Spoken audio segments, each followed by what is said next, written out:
obviously you've been playing music since you're 10, right? Yeah. So we have a guitar already. But I want something like that. It's like an old nylon. And My job, I just get paid for no matter what I say. It don't matter what. Yeah. You said, fuck this kid. Yeah, fuck this guy. And then.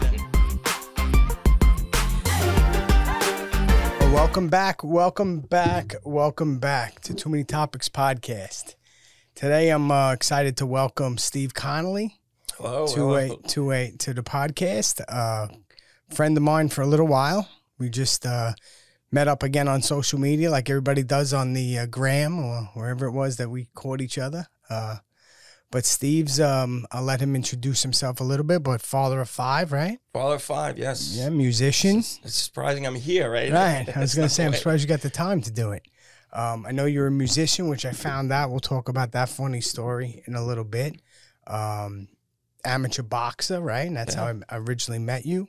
And I'm sure you can share with us some other crazy things that are going on in your life. But it's a pleasure to have you here. Thank you for having me. Thanks for the invitation. Kind of invited myself. But. That's all right. That's all right. I love that. That's why I reach out to people and tell them, come on, tell your story. And I know Steve a while, and he was always a funny bastard. And I'll be honest with you, when I first saw you sing or play the guitar, I never lie on this show. I'm a very, transparent person. That's why I think I get an audience from being authentic. I was taken back because I didn't think you had a lick of talent in you from a musician. I guess you have to watch me box. You said, this guy's not No, you were always like the funny guy in the gym. You're always telling jokes. And then all of a sudden, I'm like, wow, this motherfucker's good. Holy shit. Well, thank you. Yeah, and then you used to put like some funny videos up of you like running up and down the street, right? Was that probably... How long ago do we know each other? It's close to 15, maybe 13, 15 years, somewhere around there. Because I'm married 10 years. I'm gone for... about 10 years. Yeah, so what was with those videos of you running up and down the block? Just being goofy. I was just, And that was you. That was it. That's still me, in a sense, if you watch, like, some of the clips I post of my darling bride. So where we met in DeMarco's boxing gym, right? Yes. That was probably what, you said 13 years ago? Yeah, it was somewhere around there, yeah. Are you sure it was 13? Was it 15? Maybe 15, but I'm thinking 13. Yeah. No, I think it's 13. Yeah, you sure? You sure? Yeah, no, I remember it was 13. No, it was 13, please. Obviously, you've been playing music since you're 10, right? Yeah, close. Again, you're close. You're good. No, I was actually 12. That's a little joke between us. Yeah, that's a good one. I heard him on a podcast arguing with a guy on when he started playing guitar, so I figured I would throw that in there. He said he was 12. I think he forgets. I was 12. The guy was thinking that I was 10. Right. And I said, no, I was 12. He insisted I was 10. No, but I taught you for 2 years before you started. That's it. Yeah, that was an interesting thing. That was my first podcast that I ever did. Was it really? Much, well, yes, I was on a show. My brother used to do a radio show in Yonkers. He used to host like a radio show, and I was on that, but it wasn't like this. You know what I mean? It was other people there. I was just sitting in as kind of like not even a guest. I guess just being there, just chilling, hanging out. Yeah, I could speak if I wanted. I didn't really say much. So how'd you get inspired to do? I guess guitar is your passion, right? Or was it just music in general? Well, I've been playing since I'm 12. And when I was playing as a kid or when I played for many years, I never wanted to do what I wound up doing with this. This just actually happened. Like I played before, I played live and stuff, but it wasn't anything consistent. And then a friend of mine, he still does, he has this Frank Sinatra gig, if you like that one. Yeah, sure. And he would see me posting videos on Facebook and Instagram. He's like, why are you just doing this? You sound real good. Why don't you just do something? And my wife, if I don't mention her, forget it. I'll be sleeping here tonight. That's right. That couch ain't. It's a little small for you, but it's comfortable. But anyway, so after that and seeing a guy that I took lessons from, I went to one of his shows and it was, similar type stuff. But my friend was like, why don't you do it? I was like, I don't know. What am I going to do? And he said, why don't you do this? Why don't you come to one of my shows? You open up for a little bit, maybe a half hour. I'll talk to them, and you see what you think about it. So I gave it some thought. I was like, why not? My wife's like, just do it. Just why not? I says, all right. It wasn't too much pressure because it was his gig, really. Yeah. So I went, and I had the half hour slot. So I put together a few good 6 songs or something, and I went and did it. And, you know, what I did, this, like we were talking about inspiring people to do it, what I did before, because it was a long time that I played in front of people, because that's a whole different animal than playing in your room. Sure, absolutely. So when I started going to open mics, which I did years ago too, just, you know, try stuff out. What makes you pick up a guitar at 12? Well, my brother was a big musician. Well, it was always music going on in the house. Okay. Everybody was singing. This was like, they call us the Partridge Family. Good, yeah. My parents are in their 80s now, so they were always singing stuff from the 50s and all that. And my brother thought he was, my oldest brother thinks he's Elvis. Okay. And then, so there was always something. My other brother played drums. I'd say he likes music the most out of all of us. Gotcha. So, yeah, because I think every kid, and I know I did, I forced my parents to go buy me a guitar and the whole, you know, speaker and everything, and it went to, and it lasted about 6 weeks. I never played it again. So at that age, it's tough to kind of stick with something. So that's why I always ask that question. You know, it takes a lot of discipline to get to where you are right now. Yeah, especially when you're young, because a lot of times you don't want to sit in the house. Right. Everybody's out playing, doing this. So I got, I took lessons, but sometimes they weren't, like, at certain points in my life, they weren't really beneficial because I wasn't interested like that. But a lot of it was self-taught? Or I learned a lot on my own. I like my ear, certain things you're born with. I'm not trying to say, only you were born with it, Steve. I get it. Yeah. Just things that I was just born with. Yeah, no, but really, certain things, like, you can't teach, like it's me and you, and not you and somebody else could say the same thing, and some guy will say it'll be funny, and one guy will be like, it's not even funny. Same joke. Sure. It's just somebody's delivery. So certain things you're born with, you know, and I was fortunate to have, like, a good ear. So I was able to play, like, songs that I heard. I was able to figure it out, and I had the patience to do it. Yeah, well, that absolutely that's a big thing, right? Now there's so many distractions. It's tough for a kid. They don't want to sit and do anything. They don't want to talk to you. Right. They don't even want to today with technology. But on the same token, I guess to a degree, there's probably stuff out there that'll teach you today how to play the guitar. Yeah, that you might not have had, right? Absolutely. Like YouTube videos, stuff of that nature. So I think from that perspective, I think technology is pretty cool. So obviously your parents, like you said, that's funny, the Partridge Family, you got to be old like us to know what that means. But who inspired you as a musician growing up? Well, the reason I really started was there was this kid down the block. I live in Brooklyn. I grew up in Brooklyn. His name was Mike Santavasco. And he had this, like, little fake Fender guitar. It was black and white. I remember he was playing it. I was like, that's pretty cool. And, you know, he would let me play it and stuff. And he showed me, like, one thing. And then from there, he would always bring it out. So I thought that was cool. And that's what really got it. My mother's like, well, the guy, we lived across the street from a school. Oh. So they bought, like, this old guitar. They had it, I guess, years. So, well, we have a guitar already. I was like, but I want something like that. Right. It was like an old nylon. I was like, all right. So I want a cool one, Mom. Yeah. So I dabbled with that thing for a while. And then I think, I dropped it down the steps and that broke. So eventually I think on purpose. Yeah. So eventually I wound up getting an electric guitar, and then I dabbled with that for a while. But I originally learned some stuff from the kid down the block. And that's what really, that's what got me into acoustic guitar. Well, he had an electric, and I messed around with the acoustic for a while. But I wound up getting an electric. But I used to use his. He used to let me show me stuff on his. So what's... You probably don't even remember. Obviously, there's a big difference, right, between those two guitars. But what do you prefer? Oh, it's tough. I mean, I play now more. I play a lot more acoustic because of what I'm doing. It's actually more difficult to play an acoustic. It's harder. It's harder on your fingers. The action's a little different.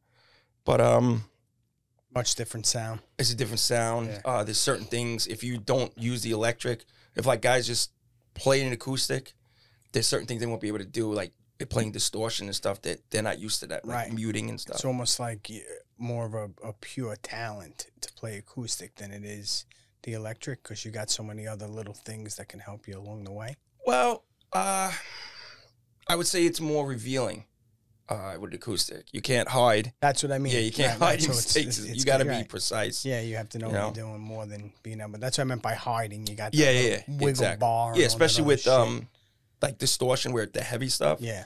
You could make mistakes and not. It just all mushes into it. Right. So nobody knows what you listened to from the beginning anyway. You're exposed. Yeah. So that's pretty cool. It is cool, yeah. And like you said about YouTube, which is, it's good that you even picked that up, is that there's so many things that I learned from YouTube now that I would have never, because of where we live.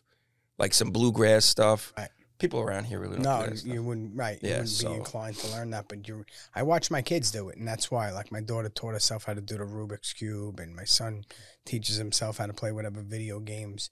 So I have a different take on technology. I know that to a degree it destroys communication, and it destroys I don't know, I guess family time, some people would call it, right? But I disagree. I feel like that technology, it's like, your grandmother or your great-grandmother saying the television was going to be the demise of society, right? And then the computer was going to be now it's this AI that's going to be and so it's just evolution of what's going on in life. And this is just the next thing that the platforms that children learn from.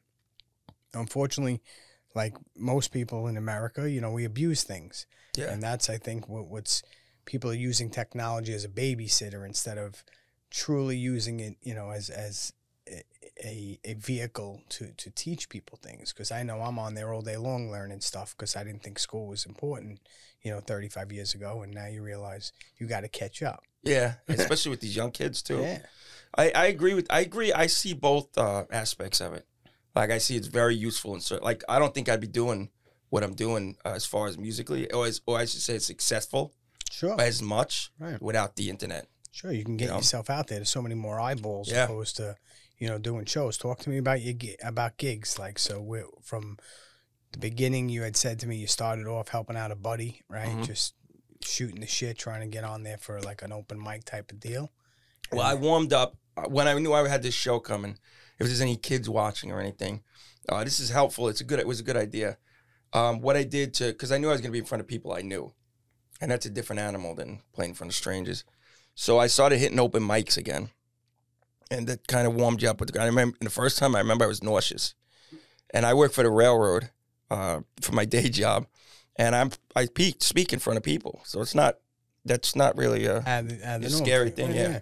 But this was different. Like I say, playing in front of people. I'm like, oh, what if I mess up? Well, you expose yourself now. Now it's like, you made something. Now I got to present it to people to see if they like it. Am I good? Is it all hype? So. And my job, I just get paid for no matter what I say. It don't matter what. Yeah. But something I read when I was boxing too, it was pretty cool. It's saying the reason you do so much repetition is because when you're in front of people. Well, when you're doing your thing, you're like when you're in the bar, when you're gym or whatever, you're 100%. When you're in front of a crowd now 60%, well, 40% of your attention's on the crowd, 60%. Now you lost some stuff. Now you think, oh, what do I? Then you got different reactions. Sure. So now you need to know it so well where you don't have to think about it. Right. And I read that. It stuck with me. So that was cool. So the same thing with the guitar. Now I'm worried about the crowd. Oh, am I going to mess up? Meanwhile, I've done it 1,000 times. No, So, prior to that, you did it? Or? Playing wise. Oh, of course. In my house. Sitting in your so house. much. Right. But so the open mics, I started hitting them. I remember being nervous, and I did a lot within a short period of time because I just kept going all the time, every couple of days, every night, just to try to get used to it. And I was still nervous the first one, but because it was just getting back into it. But it helped. If I went in that first show and that was it would have been. You would have bombed, and that would have been it. Maybe I don't know if I would have thought I bombed. Right. It probably would have been all right. Took up the drums. Yeah. Yeah. So now, what kind of gigs you doing now? So you evolved from that, and then what's the next step? Maybe playing in bars and stuff like that. Yeah. The place that I played at for open for him, she gave me my first. Like she said, "Oh, you good? People liked it. You come back." So she offered me my first show, and I was like, "Oh my Was she God." American? The way you talk? She's like, American. Yeah, she you're sure like, is. you come back. She's you will come back. Yeah, she was good. She's a red-blooded American too. Okay, good. So she so then she gave me I said to my wife, "How am I gonna do this?" I said, "Sure." So she gave me the date. Figure it out later. Yeah, I played March 1st, right? It was the opening act. Okay. She said, "I got a spot March 29th, so a few weeks away." She's like, "Will you do it?" I said, "Sure." Oh yeah. I just said yes. Yeah. So now, it'll be from 5 to 8. So that's 3 hours. I was like, I said to my wife, "What am I gonna? What the fuck am I gonna sing for How 3 am I hours?" I said, I need, and then I remember asking, how many songs do you really need for? So I reached out to somebody I know that did it. It's like, about 30. So I had 6 songs for that half hour. So I had to learn like 25 songs in 2-3 weeks. Yeah, I was like, said to my wife, how am I going to be able to do this? She's like, she just wanted me to do it. Somehow I did. She knew it was your passion. Excuse me. Yeah, it was, I remember being nervous. I was like, I was more nervous that I wouldn't have enough time. Yeah. Like I wouldn't have enough to fill up. As now I'm over the performance part, so there's a lot of things in it.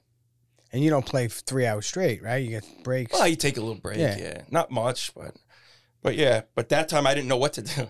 You know what I mean? I was like, you guys like that? yeah. You want me to play again? Exactly. Oh, this lady's going to the bathroom. What is she doing? Right. I'm Lady, playing I'm here. in the middle of my chorus. Is she kidding me? This took 5 hours to learn.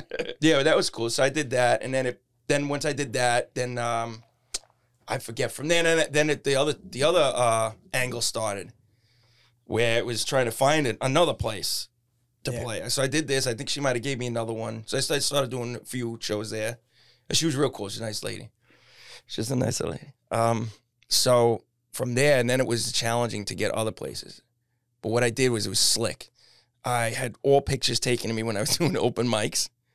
So I would say, oh, here's some of the places I played at. And meanwhile, they didn't know what. Yeah, they just saw a wall, black wall, and then a yellow wall. Yeah. And a blue wall. Yeah, and people there, places. people waving. Yeah, so it was cool. And then the lady the place that I played at, she said, oh, just tell me play here every month. So I wound up getting, it was tough. I couldn't get a show. And then I got my first one on my own. And the guy was cool. I was still really friendly with him. I said, hey, is there any way? She said, hold on, he's here.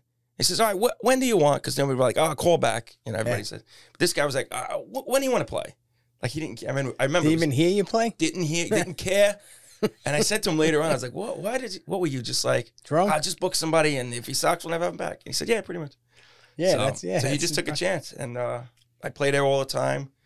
And I remember that was my first one. And I was like, oh, my God. So then from there, it just started. And the next one. And that's more what, like a bar crowd? These were bars. These were all like bar restaurants. Yeah. Well, then I got that was my first one was at a bar restaurant. The one I got on my own. Then the next one from there was for a brewery. Okay. I still play there all the time. Oh, cool. So I seen you and some of the other podcasts talking about relationships. Yeah.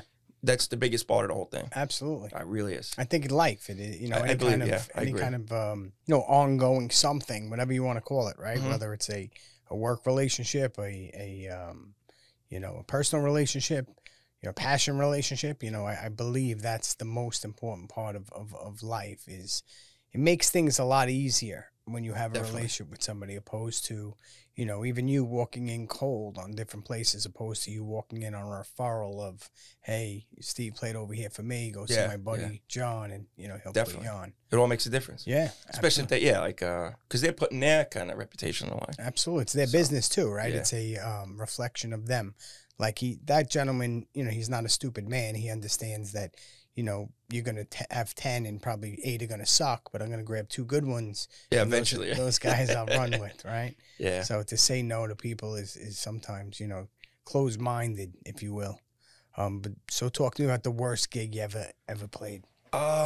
See, the worst gig? What movie was it with Patrick Swayze where the blind guy was playing in like a cage because they were throwing shit at him? I don't know. I didn't do that one, though. What was that movie? The Bouncer? Yeah. What was that? When the building went on fire? Roadhouse. Roadhouse. I don't remember that part. Yeah, watch that movie. The guy, he was blind playing and people were just throwing shit at him and he didn't even feel it because he was in a cage. That was good. Funny shit. The worst? I don't know. Jeez, I don't know. I don't know the worst show, but I've had some instances that I remember. I remember people being drunk people, or they could get pretty irritating. Yeah. Like I remember, you're in the middle of a song, right? Now I sing and play, and I got my little sometimes drums in the background and stuff, so it makes it fuller. But you'll be like we're talking like there's like someone here talking to me. Can you do the cigarette hag? I remember she went out and smoked. And she came back, and I'm in the middle of a song. She goes, can you play whatever it was? I think it was Brown Eyed Girl. And I'm like, kind of looking like, are you kidding me? Right. I'm in the middle of playing. Yeah, and then he doesn't know anything, this guy. What about singers? What do you feel about that when they just join in? That could be obnoxious, especially if they smoke. I get nauseated with cigarettes, especially by my microphone. Yeah. So they'll come in. I mean, look, it's supposed to be fun. Of course. You know what I mean? But then it gets to the point where, like, I remember this one time right after COVID. Right, or actually it was like in the middle, like right when people were starting to come back. I was a little nervous in the beginning with this, and this girl wanted to sing with me, and I was like, I don't know, with the microphone, I'm spitting on it, I'm eating it, and then the girl was like, are you gonna sing? Is he gonna let you sing? Let's just leave. And then I felt like, oh man. So what am I gonna do? I say, you want to sing? Come sing a song. Yeah, now I gotta get COVID. Yeah. We should get over here. But yeah, they could be pretty ballsy, I guess. You know, it's like, no. Because you think about yourself. I put myself saying, I would never do that to somebody. Yeah. And my father-in-law actually does karaoke out in Manhattan in like restaurants. And he's been doing it for probably 40 years. And I remember right after COVID, he used to have these little like condoms that he would put on the microphone, and then people would come up and sing, and he would pull it off and put another one on. I'm like, what the fuck is that? Well, yeah, they have but I went out and bought actually a separate microphone now. So I said, you know what? If somebody wants to do a duet with you. And I said, well, we'll plug it in with yours. And I'm like, no, you want to sing, you got it, babe. Perfect, yeah. Yeah, here you go. Yeah. So they get but you need to. So then they changed the whole tune. Yeah, we're not Sonny and Cher. Yeah. Not sing, I'll play the guitar. You just do your thing. Yeah. Oh, so you do that. You'll just play. Take this. I mean, now I'm not, I'm not nervous. Matter. Take this. But if they're going to do, like when I do private events and stuff, sometimes they say, we need to make a speech. Is it all right? If they don't feel comfortable, sometimes I say, I got a separate one. You can take it. This way, it's off the stand. Because if I have it on the stand, so sometimes they can just walk around with it.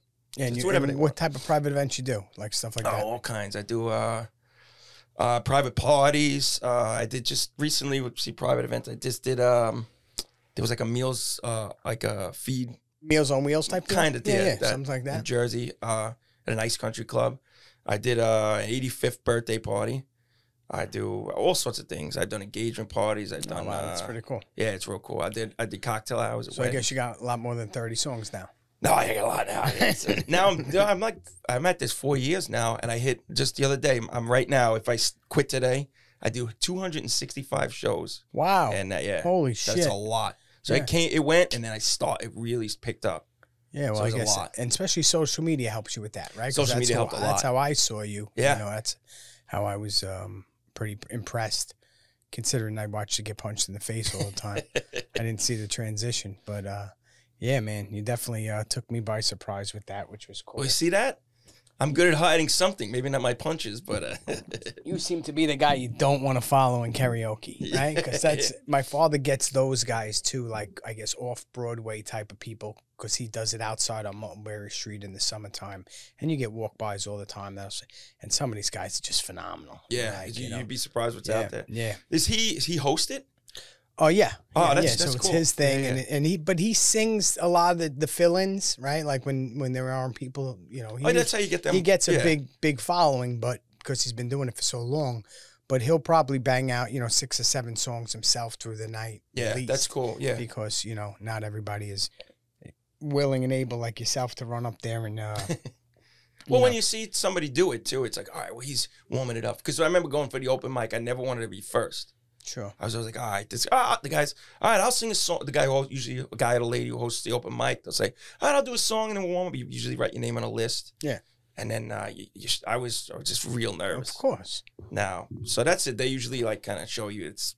Listen, anytime you're doing something in front of people, I used to say, because I've been involved in different organizations, even here, with work, having agents, you have meetings, you're speaking in front of people. And public speaking has always been something that has come somewhat naturally to me, but it's also, comes nerve-wracking as well. And I read something one day that said there's 2 types of public speakers, one that's nervous and one that's a liar. So, for the most part, most people have a struggle of putting on something because you're acting, right? Even if I'm public speaking in front of people, there's a part of it that's an act, right? Yeah, definitely. There's a part of it that it is authentic and it's what I want to say, but it's the way you deliver things. Me and you could say the same words of a song, but they can come out completely different. Yeah, right? That's also the beauty of things, too. Absolutely. Well, that's the subjectiveness of art, right? Like now, I'm not nervous there, but I'm a little, Right, uneasy. Yeah, uneasy. I don't do this kind of thing. So. Right, but it does. But it's all right. It's you're not gonna have a heart attack. No. I'm enjoying it. I have a defibrillator, I think, over there. I hope so. And considering what I watched you box for, I don't know how many years. They needed that all the time with me. I don't know how scared you could be with this. Well, there's a Nicky DeMarco special. We'll give a shout out to him. His favorite was I said I had. I used to tell people, I had 99 fights. I lost a little under 100. He loved that. He loved that one. Yeah, so how'd you walk into Nicky's place? Because mine was a weird story. Like how did you? I'd like to hear that because I thought you guys were friends prior. Yeah, everybody says that because really we became close friends very quickly. And I was doing MMA, and out in Jersey with my brother, and it was somewhat good for a while, and then I had bad neck spine surgery while I was grappling.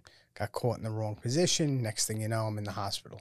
Really? Yeah. So a couple of years went by. I had some shots and this and that to get by, and then I was playing softball once and just had a collision at home plate and wound up like cartilage going into one of my nerves, and I lost the ability to lift my arm. Yeah. So how long?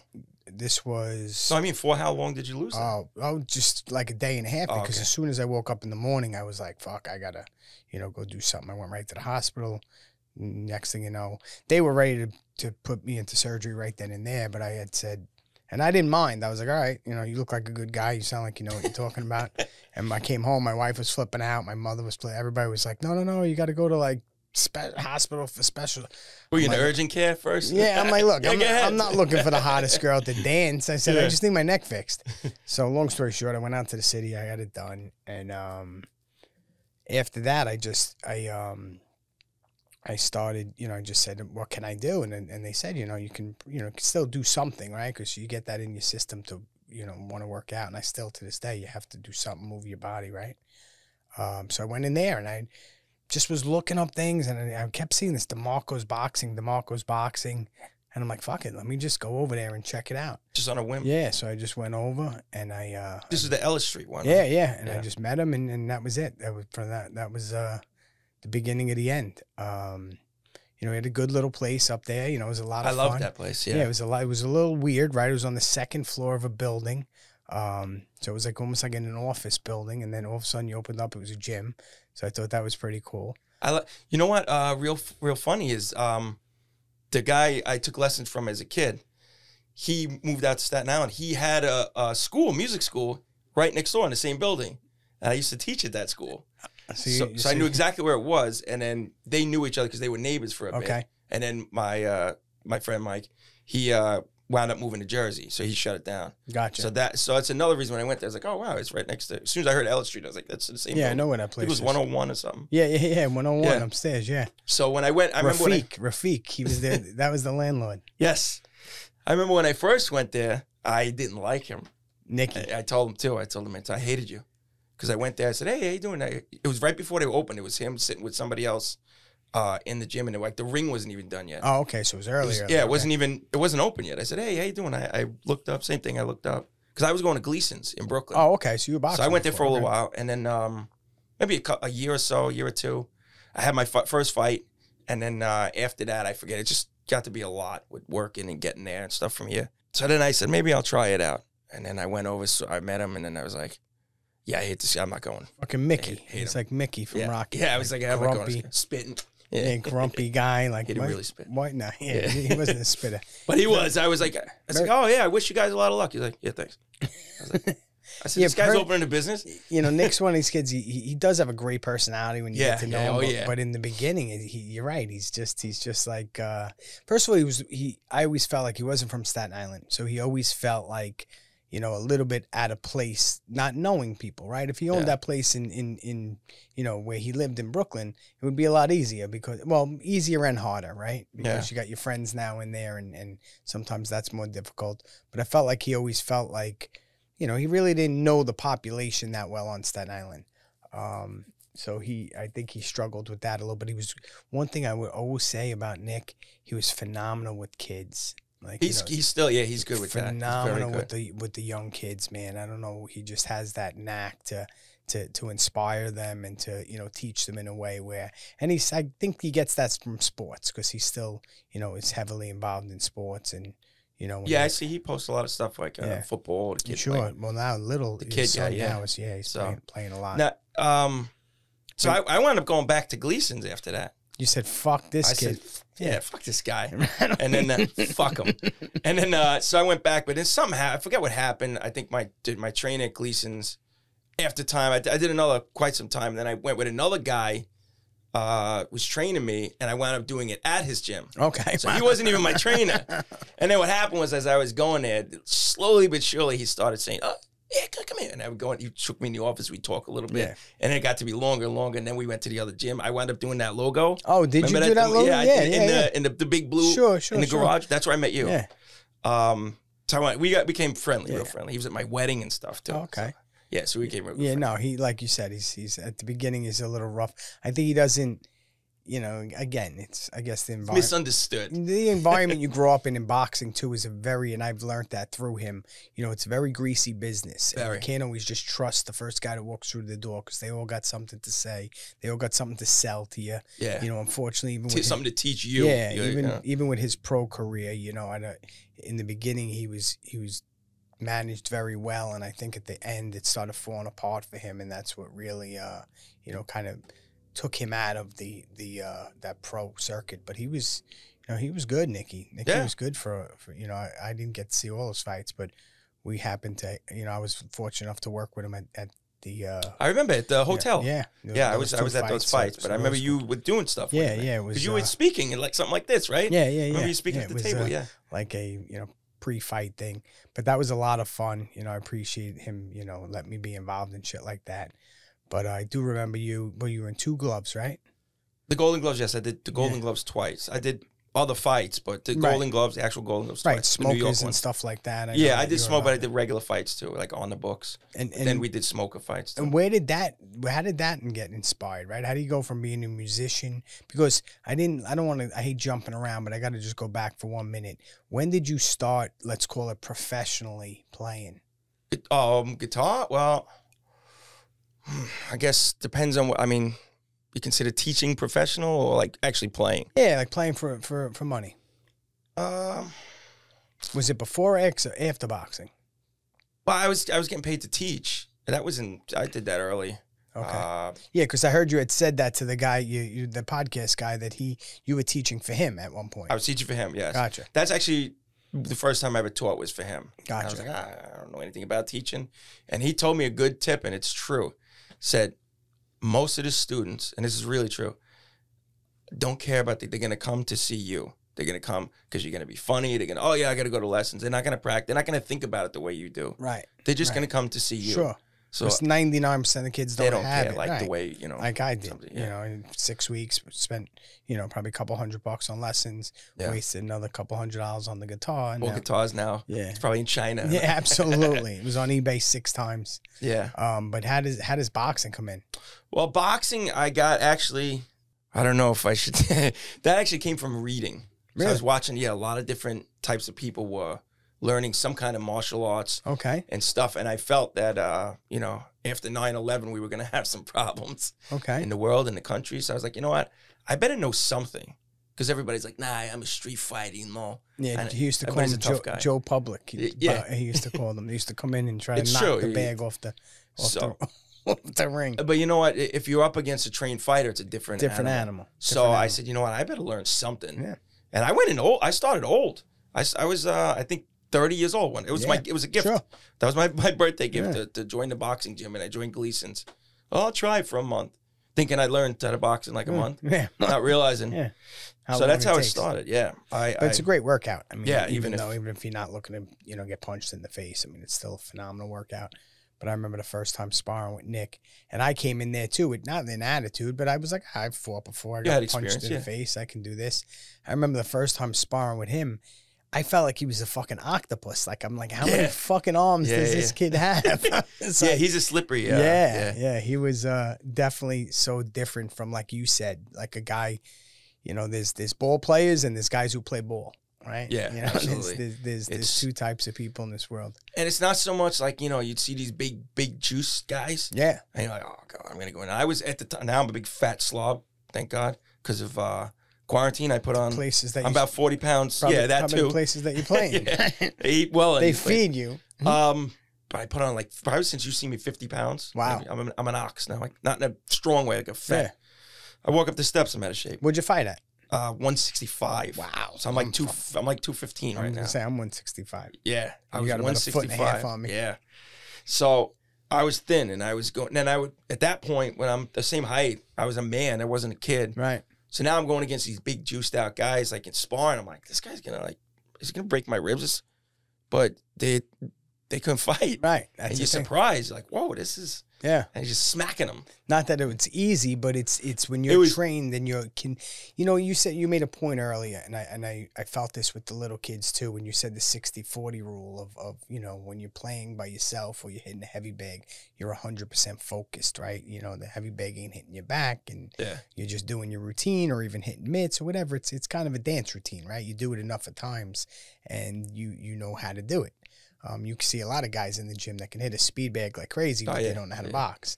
Because when you step in that ring, right, it's like whether it takes 50% of your energy away. Oh, yeah, it can. Or like you said, 40% of the people watching you're watching. Yeah, because now at the gym, you're like, oh, they're watching, they want to see. Right. You don't want to look. My thing is when I went to Gleason's, remember, I didn't have experience. I didn't box as a kid or anything. And that's a scary thing, too, because they don't really care for you. Nicky, I always felt like he ran his place good. Like, first of all, there was...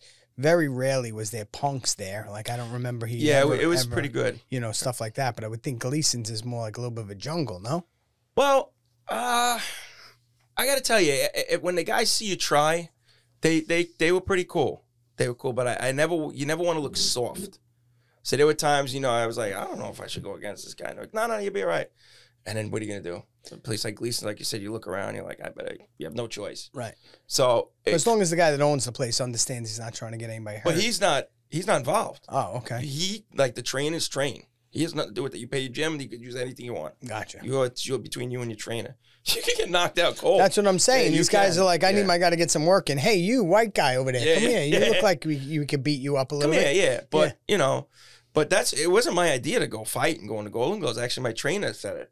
I was like, well, I can't even do anything. He said, no, but you don't turn away from punches, and so basically I could take a good beating. Well, right. So, we'll do it in front of people now. Fear has a lot to do with it, right? Yeah. What'd your family think?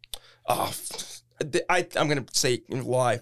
They're a big reason that I wasn't better than I was. I was able to fight. Like if you ask Nicky's, I could fight. No, I saw you fight, sure. But I psyched myself out a lot, and this is talk about transparent. This is the truth.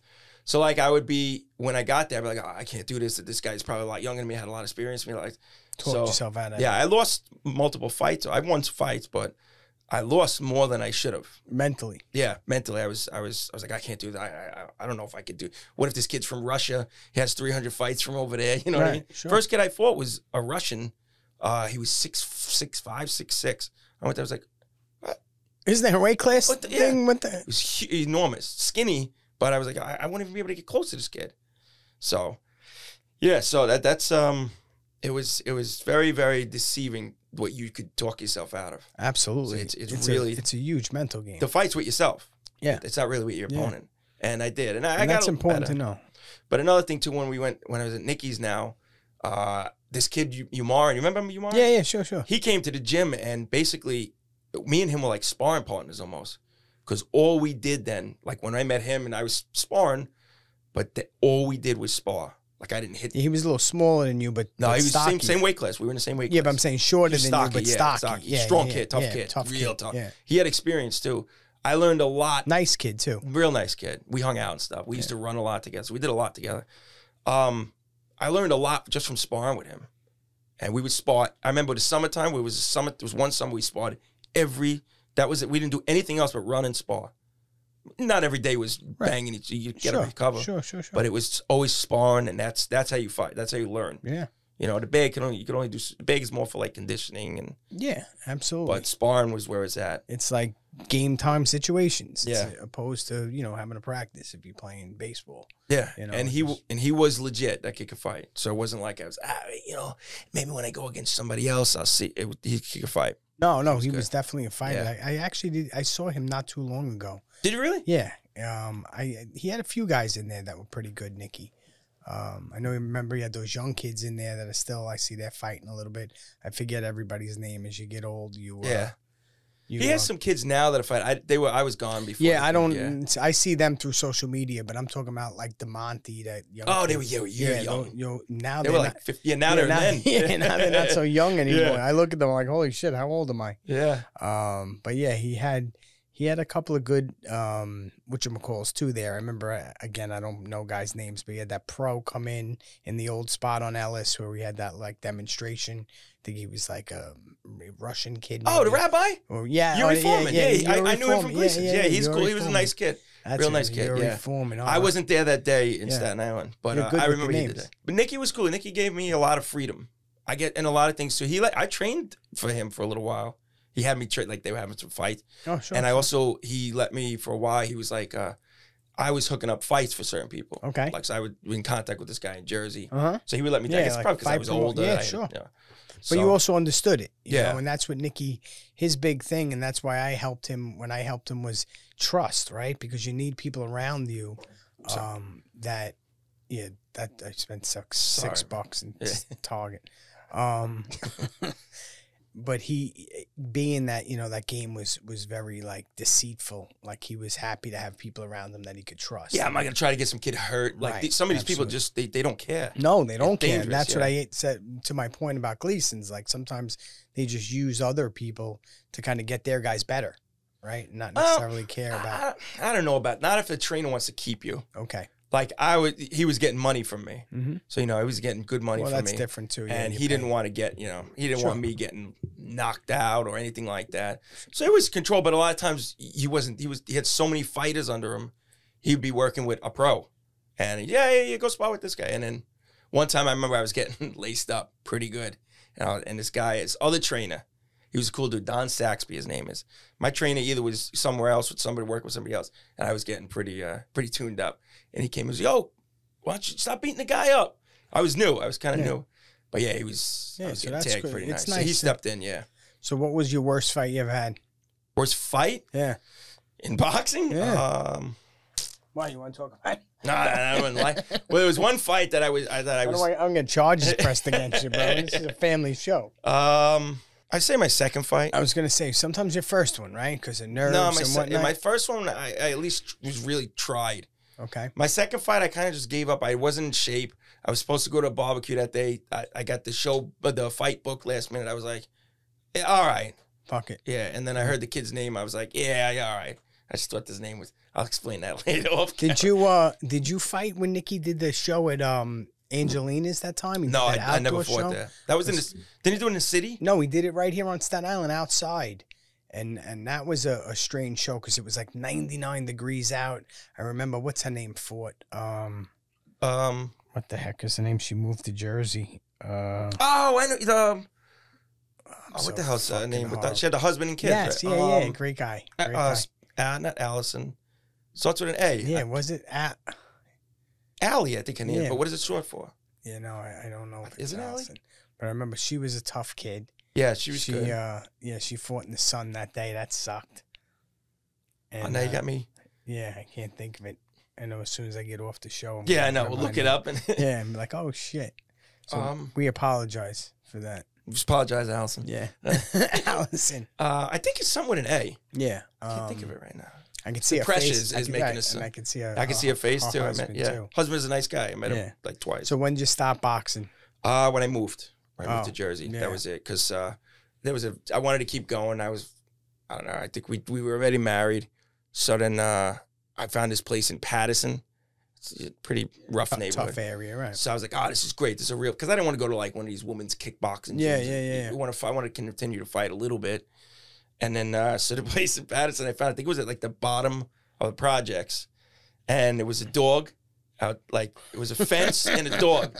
So when you got there, you had to call the gym and say, hey, listen, I'm here, because you can't, the dog will rip you apart. Could you get the dog out of the way? So my wife was like, you are not going there.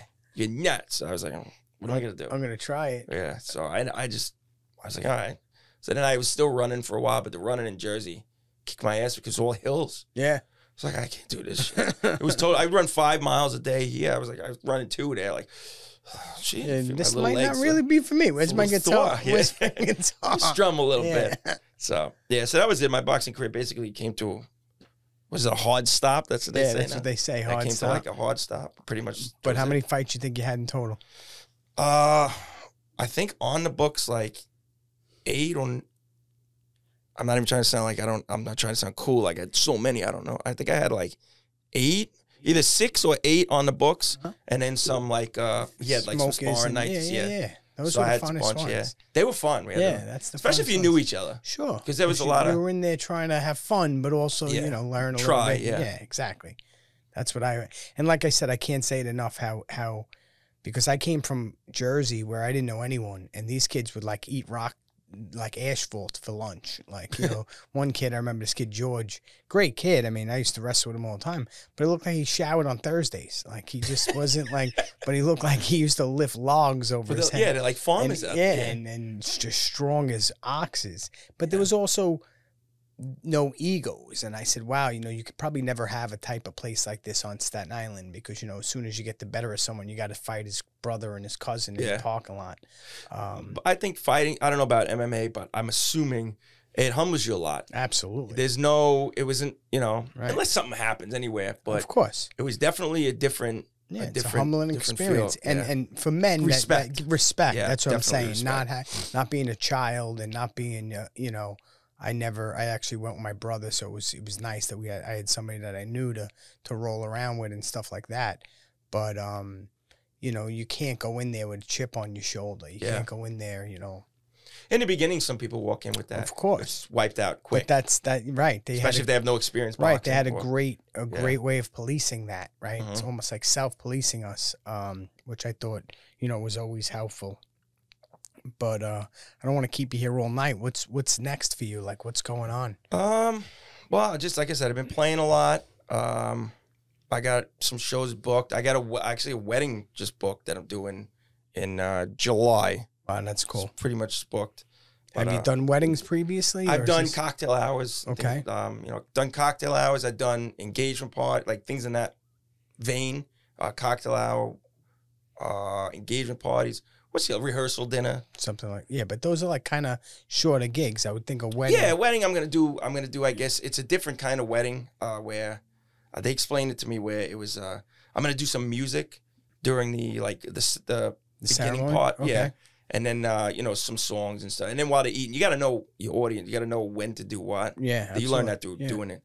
It's like when they're eating, I'll play some instrumental stuff. Yeah, stuff that's like softer. Which is good because a lot of people that do this, if you're going to ever do it, it's good to know how to play guitar, not just cover songs. Because you can't always just do that. You write your own stuff too, right? Yeah, that's what I did until I started doing this. I do write and just play, learn different things. How's that creative process work? A lot of trial and it's fun. I enjoy it. With that, the best way to do that is having something to record on. So I would record and then I would build to it and then, you know, add to it and stuff like that. I've done some session work, which is where like people say, hey, listen, I need you to record the guitar on this song that we have. And that was cool. And that was, that's challenging. Yeah, that's got to be challenging. That's very challenging. And then I've done a lot of different things with it. I've been playing since I'm 12. Was 10. It 12? How old? 10? 10, think yeah. 9. 9, I think it was. So it's a long time. But I've been at this a while now, too. So.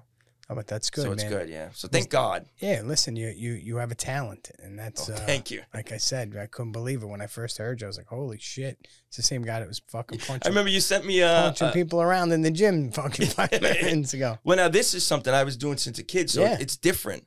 So I'm sure if I was boxing, like if you do that, since it's a whole different thing. It's a natural. Of course. Picking up boxing at 30 is not easy. Right? Yeah. And I did too. I picked it up late as well because, I don't know, like you said, they have a saying like, you never realize your father was right until you have a son that thinks you're wrong. Like, you know, you got to get halfway through life before you realize what life's about. I learned more now than I did then. Well, that's what they say. Yeah. I have a saying, you know, it's what you learn after you know everything. Yeah. That counts, right? Yeah. And that's why I said earlier to the point of social media that, I mean, not social media, but like YouTube, you know, I spend an enormous amount of time on there learning, you know, not watching stupid videos of a guy count to 10,000, but more of just, you know, I think our demographic looks for that, right? We look for nostalgia. We look for education. We look for stuff like that to stimulate us, opposed to, you know, some of this shit that my son watches is just bananas. They watch my kids. I'll go in there watching people opening opening toys. I'm like, is it not nuts? And they have millions of views. And I remember when my son was younger. My daughter did it too. She used to watch these shows where like the person would have like an egg and there would be like a toy inside it and they would open every egg, but they were in like Chinese or Japanese. They weren't even in English. And I'm like, what are you fucking listening to? It's true. I said, my wife, we were in on vacation. Because the reason I remember, because it's on like one of the videos on our phones. Sure. He's watching like Russian. Yeah. And I'm like, he doesn't even know he's there. And you got millions. And what you, and if anybody tries to like, you know, do social media and actually do it, you know, daily or do it, you know, on the regular, it's difficult. And, you know, not that everybody should get judged by views, because I don't believe in that shit. I don't believe likes determine how good your content is. No, absolutely not. You know, it's got to be something that comes from you. It's got to be passionate. I'm sure same thing with, you know, with what you do from a musical perspective. You can't fake it, right? It's got to be something like you said earlier, you know, living in this demographic, you don't get, you know, the wide range of genres that you would get by living in the Midwest, by living out west, down south, you know, and now you're able to learn that different stuff or genre if you want me to sound like musically one of us, right? Yeah, one of you guys. You get to learn that now, right? Yes. Like I said, not even that, just being exposed to it. Sure. I probably hear things I would, even Pandora and stuff, I hear things I would have never, you could put on like some songwriters station and just have people that you wouldn't, like normal people that do it. You're like, this guy's great. Right. There's so many good people. And nobody's ever heard of them. Never. Right. Because they wouldn't sell, you know, to mainstream people. Exactly. People are basically fed what they want to be like. Of course. You know? That's the whole, you know, thing around social media today. You know, there's a positive to it and there's a negative to every time you now turning on your phone and it starts talking about podcasts or now on your feed you'll start, you know, getting information about boxing and with a guitar in your hand or something to that effect. You got next, so that's pretty much where your focus is now. Is just the shows, keep doing the shows. Yeah, I do a little newsletter every month. That's adorable. We were talking before the show started. We were talking about how much work this is for you, and I appreciate it because people don't realize just this. What you're doing is a lot between editing and getting everything setting everything up. This is the easy part. Yeah, this is the hour talking is fun, right? But the same thing like when I know because the newsletter takes me hours. Even putting the calendar, I do all these flyers, and it's a lot of work. Yeah. Thank God I have my proofreader, my wife. Good. Just don't. This is boring. Like I'll write it. Sometimes she'll like just reword it, but it's always the story comes. If you ever see the flyer with the red pen all over it, you know that's the one. That's it. Don't you dare. Yeah. Well, today AI does it all. Right? Oh, they have this new thing now that just writes emails for you. Whatever you want. It's insane. Yeah, whatever you want. And honestly, it's dumbing us down. It is. It will. Even more. It will dumb us down even more, and you know it'll get to the point where it's going to eliminate a lot of jobs. It's going to eliminate a lot of, even like from a songwriting perspective, right? I can go onto these AI apps today and say, write me a song about me breaking up with my girlfriend and her slashing my tires. And boom, what's her name? I guess I didn't think of that. Right? American Idol. What was her name? Clarkson? Maybe? Yeah. Kelly Clarkson pops out of your computer. Isn't she like a fat game show lady? Not game show, talk show? Some sort of talk show host, That's I hope you don't. She must have put on the weight like me. See, folks? You're not going for any game shows. You got any game? Well, I don't know. I got a show now. I wasn't sure where you were going from here. That's why I asked that question. What's next? Yeah. Well, I'm hosting this show. Yeah, you know, they feed me. I give to eat all day. There's stairs though. They got to make it, an elevator. I told them if you can get a 1-floor building, now I'm in. Other than that, I'm not looking for stairs. Listen, man, it was a pleasure having you on the show, man. I had a cool great listening time. to your stories. I'm calm now, and he's saying we're ending it. Yeah, well, that was great. I really appreciate you having me. Cool. Yeah. So thanks so much. Yeah, maybe I'll have you on again soon. You know, so. After the wedding, we'll definitely reconvene. Yes, Scott, thanks so much. It's a pleasure, brother. Yes, you too. All right. Well, listen, thanks for listening. Catch us wherever you listen to your podcasts, or watch us on YouTube or anywhere where you have your social media stuff that people are on today.